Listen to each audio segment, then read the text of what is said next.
வணக்கம். நான் உங்கள் பட்டிக்காட்டான் குரல் செல்லக்குட்டி பேசுறேன். இங்க என்னன்னு பாத்தீங்கன்னா, நம்ம இளையாங்குடி ஒன்றியத்துல முத்தூர் பஞ்சாயம்னு ஒன்று இருக்கு. அந்த முத்தூர் பஞ்சாயத்து ஆபீஸ் வந்து நம்ம நின்று பேசுறோம்.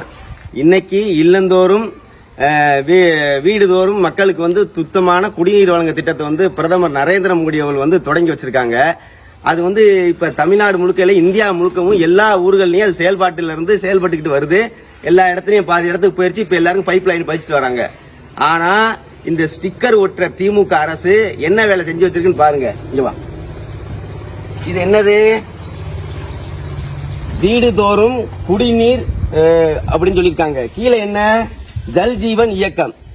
நம்ம வந்து தமிழ்நாட்டில் தானே இருக்கோம். திராவிட அரசு தானே சேர்த்து எடுக்கணும். திராவிட அரசு தானே. இப்ப ஜல் ஜீவன்னா என்னது? அது வந்து ஹிந்தி வார்த்தை. சரியா? நீங்க ஹிந்தி தெரியாது போடான்னு சொன்னீங்கல்ல. அதுக்கப்புறம் இங்க என்ன எழுதி இருக்கு? ஹர் கர் மே ஜல் அப்படின்னா என்ன? எல்லா வீட்டுக்கும் குடிநீர் வழங்குற திட்டம்.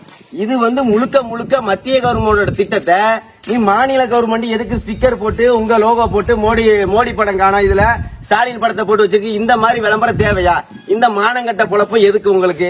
உங்களால ஒரு திட்டத்தை தமிழ்நாட்டு மக்களுக்கு உருப்படியா ஒரு திட்டத்தை கொண்டு வந்து சேர்க்க முடியல. பாரத பிரதமர் மோடி கொடுக்கிற திட்டத்தை நீங்க உங்க திட்டம் சொல்லி ஊரா ஸ்டிக்கர் ஒட்டி திரிகிறது. இது ஒரு பொழப்பா? தமிழ்நாட்டில் இருக்கிற அனைத்து ஒன்றியங்கள் இருக்கிற அனைத்து பஞ்சாயத்துல இருக்கிற நம்மளோட சகோதரர்கள், பிஜேபி சார்ந்த சகோதரர்கள் இந்த திட்டத்துல இந்த மாதிரி வச்சு ஊர் மக்களை ஏமாத்திக்கிட்டு இருக்காங்க. தயவு செய்து இது எல்லா ஊர்களையும் போய் நம்ம பிஜேபி கட்சியை சார்ந்த நபர்கள் வந்து இதை வந்து கேட்கணும். இது ஏன் இப்படி வச்சிருக்கீங்கன்னு சொல்லி கேட்கணும். கேட்டாதான் இதுக்கு ஒரு விடுவி காலம் பிறக்கும். ஏன்னா எலெக்ஷன் டயத்துல வந்து இந்த மாதிரி போர்டு வச்சு மக்களை ஏமாத்துறது இந்த திராவிட அரசோட வேலை. இதுதான் திராவிட மாடல். ஸ்டிக்கர் ஓட்டுறதுதான் திராவிட மாடல்.